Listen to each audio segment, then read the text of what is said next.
오늘 우리 함께 읽으실 하나님의 말씀 빌립보서 3장 4절로부터 14절 말씀입니다. 우리 다 한 목소리로 읽겠습니다.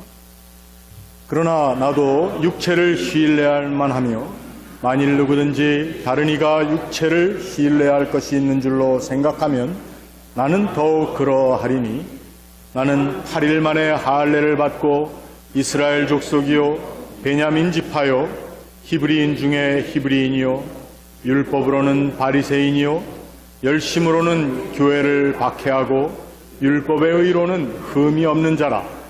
그러나 무엇이든지 내게 유익하던 것을 내가 그리스도를 위하여 다 해로 여길 뿐더러 또한 모든 것을 해로 여김은 내 주 그리스도 예수를 아는 지식이 가장 고상하기 때문이라.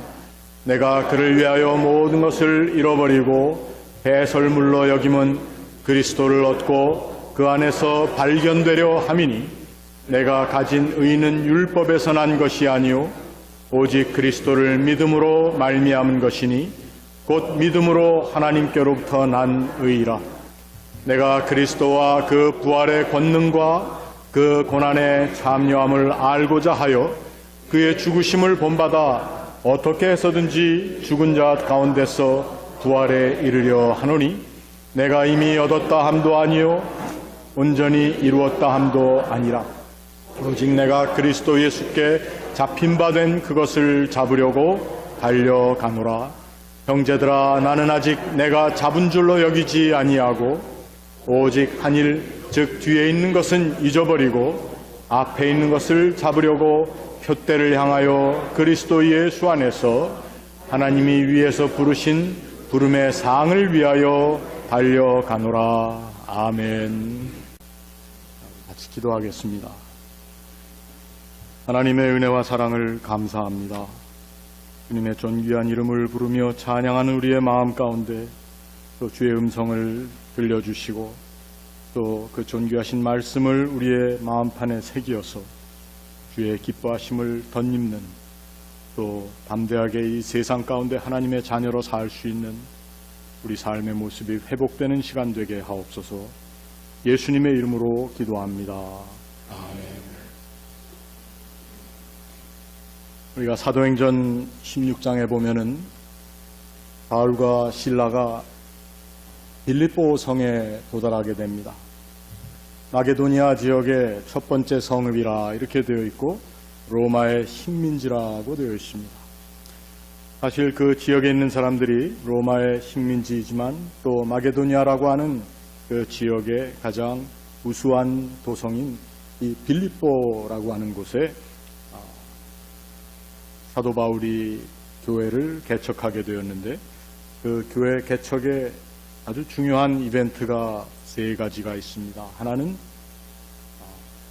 물 있는 곳에 곧 강가에 기도하러 갔다가 거기에서 자주장사, 좋은 옷감을 파는 자주장사인 루디아라고 하는 여인을 만나게 되고 그 다음에는 또 그 지역에서 귀신 들렸기 때문에 예언도 하고 사람들에게 길일도 알려주고 하는 그런 일을 하던 어떤 여종을 자유케 그 귀신으로부터 해방시켜 주었습니다.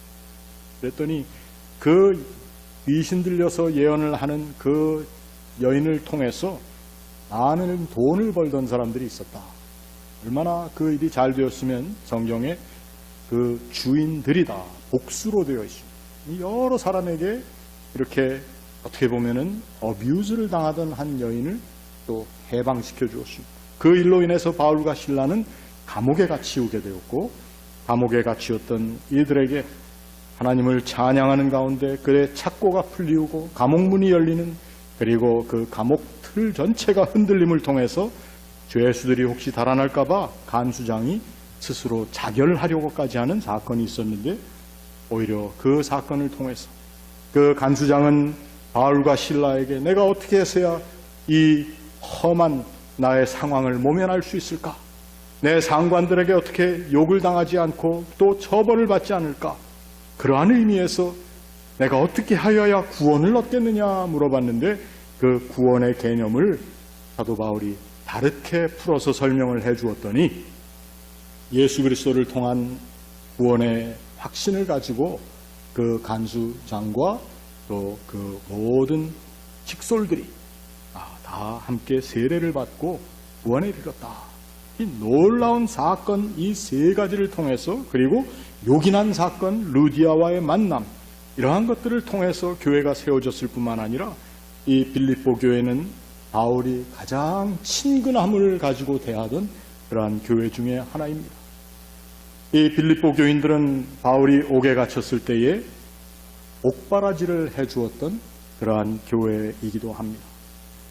그런데 이렇게 사랑을 가지고 관심을 가지고 기도 가운데 돌보며 멀리서도 걱정을 하면서 지금 오늘 이 옥중 서신, 옥에 갇혀있는 자리에서도 편지를 보내서 그 교회를 격려하는 이 바울이라고 하는 사람의 마음 가운데 아직도 남아있는 뭔가 빌립보 교회가 반드시 해결하고 나가야 할 중요한 문제점 하나가 여기에 있다고 하는 것입니다.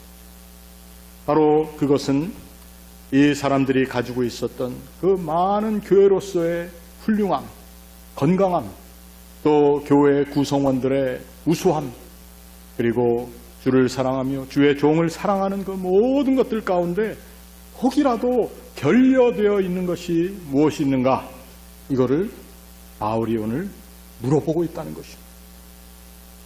결국 이 사람들의 교회는 훌륭한 교회인 만큼 참 자랑할 것도 많이 있었던 교회 같습니다. 여러분, 우리 에버그린 장로교회가 대형 교회도 아니고 중형 교회도 아닌 이민교회로서의 우리 작은 교회이지만, 저는 여러분들이 이 교회당을 들어오실 때에, 그리고 함께 주님을 예배하면서 찬양하면서 말씀을 묵상할 때에 목사인 저도, 그리고 여기에 나와 함께 예배하는 여러분들 모두에게 어떻게 보면은 많은 프라이드가 있지 않는가 하는 생각을 해봅니다. 프라이드가 있으십니까? 그런데 도대체 무슨 자랑거리냐 이겁니다. 우리가 무엇을 자랑하고 있는가? 우리가 모이는 모임의 기쁨, 우리가 하나님을 찬양하는 찬양의 그 놀라운 퀄리티, 이런 것들 우리가 기뻐하며 자랑하는가? 그러나 정말 우리에게 있어야 할 것을, 우리가 또 자랑해야 할 것을 제대로 가지지 못한 자랑이나 프라이드로 교회를 섬기고 있지는 않는가, 이러한 생각도 해본다는 것입니다.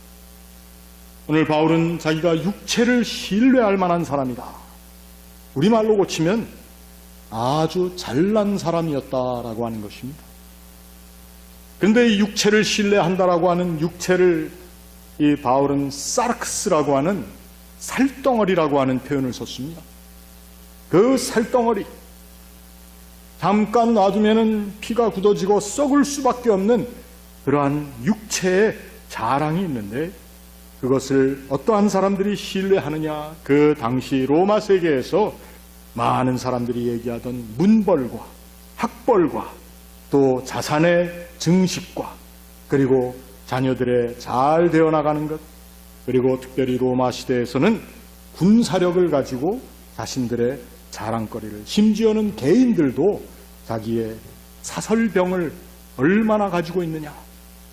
우리 한국으로 얘기하면은 삼국시대 호족들의 권위, 얼마나 많은 군사를 가지고 있는가, 이러한 것들을 가지고 자랑을 삼았다는 것입니다. 사도 바울은 그래도 자기가 사울이라고 하는 이름으로서 가지고 있을 때에 있었던 그 자랑을 얘기합니다. 이스라엘 족속 가운데 베냐민 지파라고 하는 왕족 사울의 후예요. 히브리인 중에 히브리인이며 율법으로는 바리새인으로서 열심으로 자기의 교를 믿고 자기의 사상을 주장하고 그렇게 할 수 있도록 다른 성경에 보면은 그는 가말리엘이라고 하는 그 당시대의 아주 엄청난 유대교 학자의 밑에서 배웠다고 하는 것입니다. 그래서 그 열심을 통해서 보았을 때에 예수라고 하는 나사렛 출신의 한 청년의 죽음과 또 그가 죽었다 부활했다고 얘기하는 그 모든 참 말도 안 되는 이야기를 쫓아나가는 그들을 다 잡아서 옥에 가두고 또 그들을 박해하는 일에 앞장섰던 그러한 자신의 모습을 이야기하고 있습니다. 사실은 그것이 바로 바울이 사울이었을 때 가지고 있었던 프라이드, 자랑할 것이었는데 이제는 바울은 그것을 자랑으로 여기질 않는다. 그래서 오늘 본문에 뭐라고 여기는 줄 알았습니까? 여기 뭐라고 얘기한 줄 아십니까? 내가 그것을 다 무얼로 여긴다? 배설물로 여긴다. 성경이 거룩한 책이라서 똥이라고 할 수는 없고 배설물이다. 어떻게 보면은 사도 바울이라고 하는 사람은 자신의 삶 가운데 있었던 사고와 가치의 변함을, 사고와 가치가 얼마나 바뀌었는가, 가치관의 변혁을 얘기하고 있다고 하는 것입니다. 우리 그리스도인들뿐만 아니라 보면은 가끔 이런저런 구석에서 이 가치관의 변혁을 얘기하는 사람들이 있어요. 최근에 제가 어떤 사람의 가치관 변혁을 주장하는 노래를 들었는데 그 노래가 누구냐? 강남 스타일을 부른 싸이라고 하는 가수, 여러분들 아시죠? 모른 척하지 말고 그냥 이렇게 끄떡끄떡 하십시오. 이 싸이라고 하는 가수가 I love it, 영어로 I love it 하는 비디오를 내세요. 뮤직 비디오를.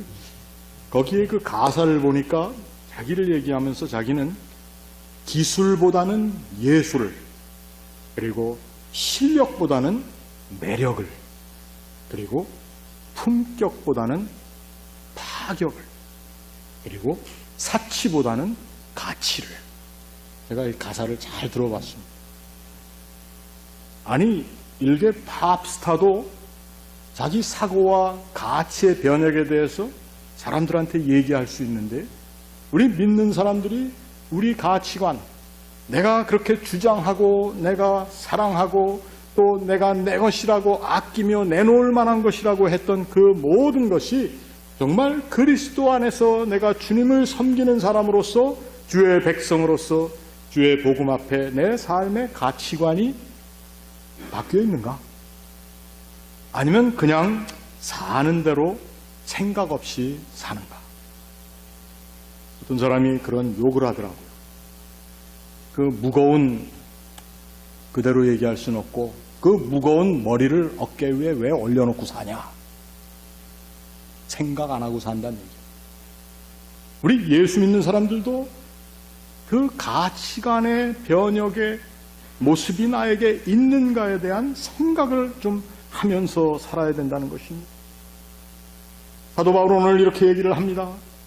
내가 내 가치관의 변혁을 가지게 되었는데, 물론 그것은 나라고 하는 존재의 새롭게 발견됨을 위한 것이다.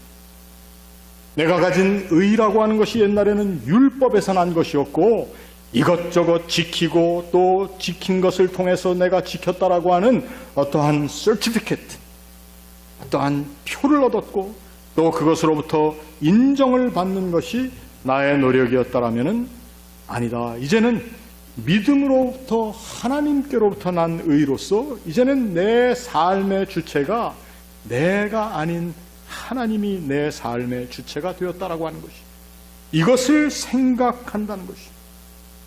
너희는 믿음의 주에 온전케 하시는 이인 예수를 바라보라 라고 얘기한 히브리서 기자가 같은 절에서 뭐라고 얘기하냐면 그를 깊이 생각하라. 물론 신앙이라고 하는 것이 생각만 가지고 되는 것은 아니지만 우리의 생각 가운데 나의 모습을 내가 철저하게 바라볼 수 있는가? 나의 삶의 그리스도로 인한 나의 가치관의 변혁이 있었는가 하는 것입니다.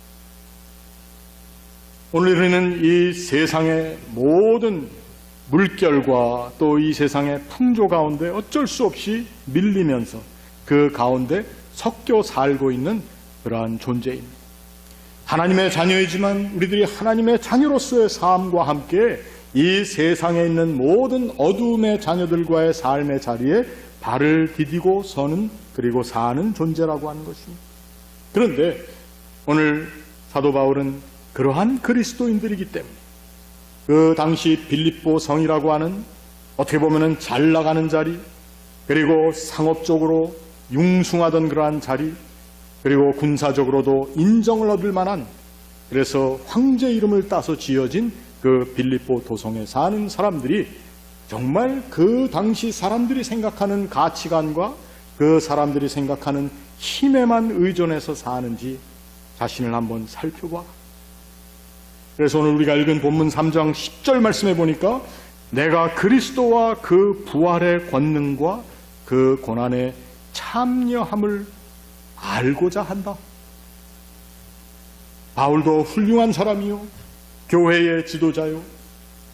이 바울이라고 하는 사람을 통해서 역사가 아놀드 토인비는 그가 로마의 죄수로 실려가는 그 배가 서구 역사를 싣고 간다라고 얘기할 정도로 이 사람은 훌륭하고 대단한 사람이었지만, 그러나 그는 어떻게 해서든지 자기가 그리스도의 고난에, 그리고 그걸 통해서 부활의 권능에 참여하고 있는지를 알고자 한다.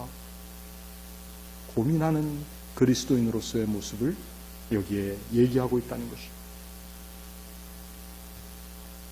우리의 부활에 대한 신앙이 그냥 막연한 것입니까? 우리의 믿음이 그저 가끔 생각해 볼 것입니까? 너무 살기가 힘들고 바빠서, 아니면은 내가 지금 맡은 모든 일들이 너무도 훌륭하고 위대한 것이고 중요한 것이기 때문에 부활에 대해서는 그것은 잠시 후에 생각할 것으로 미루고 있습니까? 오늘 우리 그리스도인들은 사실 그것을 미루는 존재들이 아니라 이 부활의 권능을 내가 어떻게 해서든지 주의 은혜를 통해 덧입겠다라고 하는 간절함을 가지고 사는 사람들, 우리의 생각을 한번 바꿔볼 필요가 있다는 것입니다. 그저 사는 대로 사는 것이 아니라 내가 사는 삶의 자리 가운데 정말 부활의 능력을 내가 덧입으며 살고 있는지 나 자신을 점검하며 살아야 된다는 것입니다.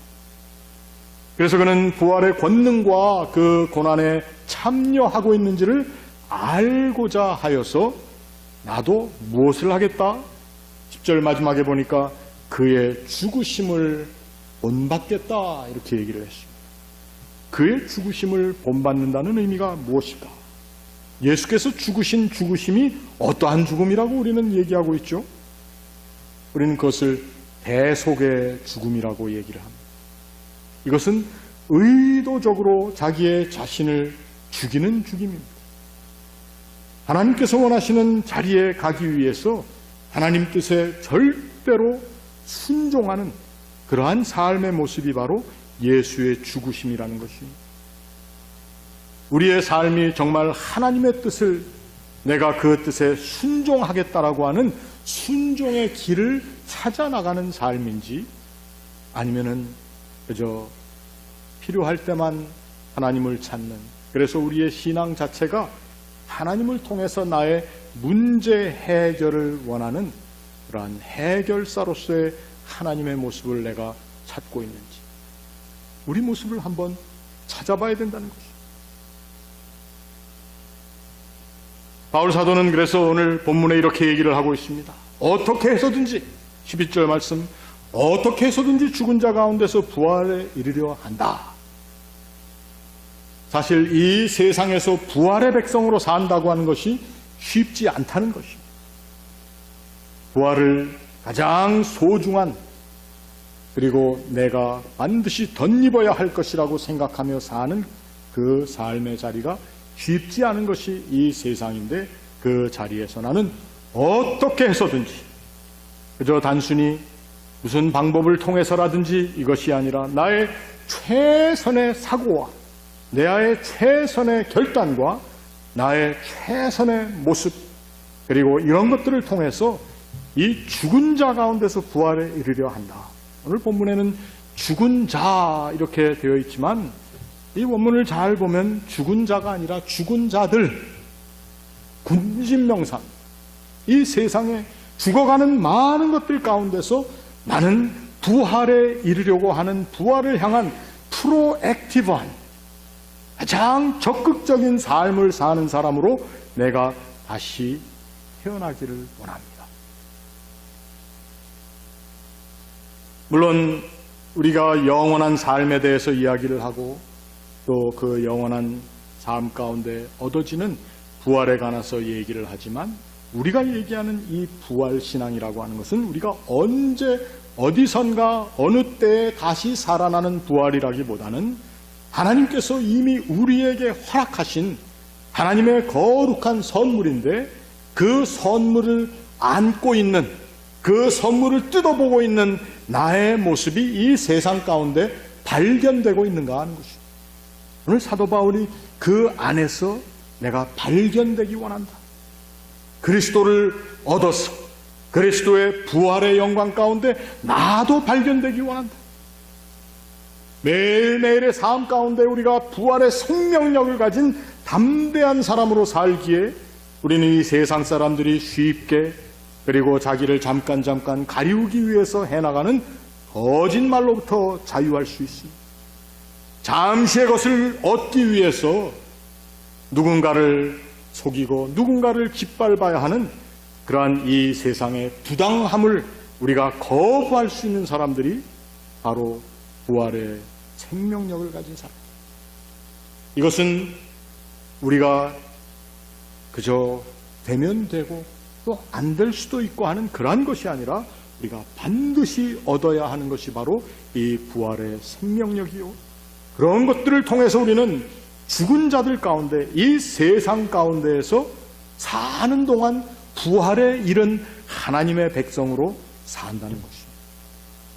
그럼 1년에 한 번 부활절에만 부활에 대한 이야기를 하는 것이 아니라 우리가 주일 모이는 이 주일이 무슨 날입니까? 이 주일은 주님께서 부활하신 날이기 때문에 우리가 주일이라고 부릅니다. 이 자리에 나와 예배하는 우리들의 신령 가운데에는 부활의 생명력을 향한 갈망도 있어야 되고, 또 하나님께서 우리에게 허락하신 부활의 생명력을 지닌 존재로서 이 세상 죽음의 모든 세력을 이길 수 있다라고 하는 확신을 다시 한번 새롭게 하는 자리가 오늘 이 예배의 자리라고 하는 것입니다. 내 힘으로는 얻을 것이 없고 내 힘으로는 이룰 것이 없다고 사도 바울이 이야기를 합니다. 내가 이미 얻었다 함도 아니요 온전히 이루었다 함도 아니라, 내가 무언가 어떤 도를 깨닫고 내가 무엇인가를 이루어서 남들에게 자랑할 만한 것이 있어서가 아니라, 이제 내가 이 부활의 생명력을 사모하는 존재로서 예수 그리스도께 잡힌 바 되어 그리스도께서 나에게 허락하신 부활이라고 하는 그 선물을 뜯고 있는, 그것을 누리고 입고 있는 존재로 발견되기 원한다라고 하는 것입니다. 우리 그리스도인들이 이러한 삶의 모습을 지닌다면 거기서 뭐 더 바랄 것이 있겠습니까? 뭐 학벌이 문제가 되며 잘 살고 못 사는 것이 문제가 되며 자식 새끼들이 잘 되고 못 되고 하는 것이 무엇이 문제겠습니까? 가장 중요한 것은 바로 내가 이 세상 가운데, 이 죽어가는 세상에서 하나님께서 우리에게 허락하신 부활을 나의 것으로 소유하고 살고 있는가? 이것이 바로 그리스도인으로서의 우리의 적극적인 모습이고, 또 이것이 바로 이 세상의 많은 값진 것들이라고 하는 것들을 우리가 과감하게 떨쳐버릴 수 있는, 그러기에 부활의 생명력을 가진 우리들에게 이 세상 사람들이 부러워하고 가지기 원하는 것들은 나중에 또 우리의 삶에 그저 자연적으로 부속물로 얻어지는 것 정도로 우리가 생각을 해야 되는, 우리는 그 부속물들을 주된 것이라고 생각하며 살 때가 너무 많았다는 것이죠. 우리의 교회에 이러한 부활의 권능을 입은 사람들, 그러기에 이 세상의 어떤 고난도 주님께서 당하신 고난과 비추어 생각하며 다 이겨나갈 수 있는 우리 믿음의 모습이 될 수 있기를 바랍니다. 그것이 교회된 모습입니다. 그것이 교회된 자랑입니다.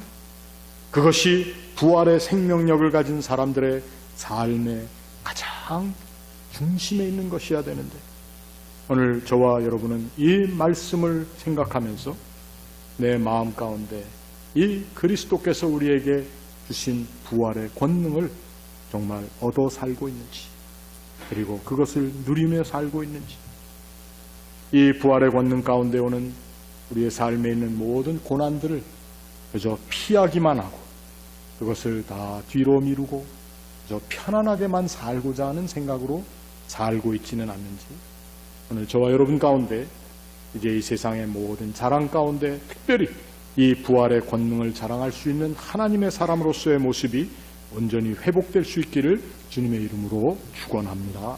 같이 기도하겠습니다.